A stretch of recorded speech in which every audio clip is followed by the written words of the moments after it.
Further words of wisdom from now, notre cher président de la République démocratique du Congo. Merci d'être là avec nous, président Tshisekedi, pour nous dire un peu quelle est l'importance en fait du bassin du Congo, parce que vous venez du cœur du bassin du Congo, et l'importance des forêts au niveau du Congo. Je vous invite à venir nous parler.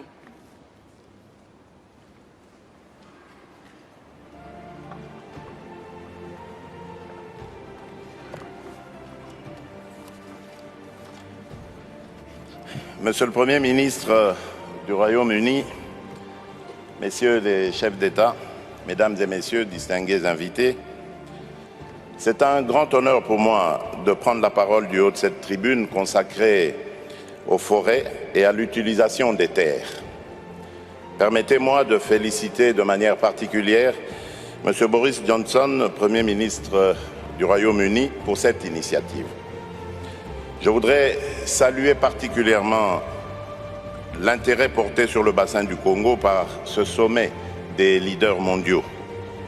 En effet, les forêts du bassin du Congo constituent le deuxième poumon du monde et contribuent largement à la régulation de l'équilibre climatique mondial.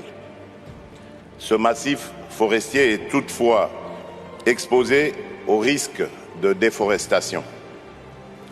Dans le cadre de la mise en œuvre effective de l'accord de Paris, il est impératif de tenir compte d'atténuer ces risques car autrement il en résulterait une crise écologique majeure.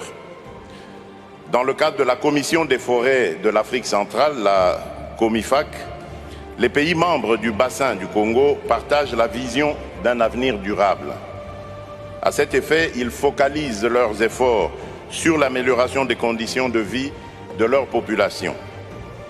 Dans le but d'assurer que ces populations ne contribuent pas à dégrader les ressources forestières, les solutions alternatives leur proposées sont l'agriculture écologique, la production de l'énergie propre et durable, ainsi que la préservation des droits des communautés locales et des peuples autochtones. Au vu de sa prépondérance dans le bassin du Congo, la République démocratique du Congo, comme pays solution, porte une grande ambition climatique et tient à en assumer le leadership.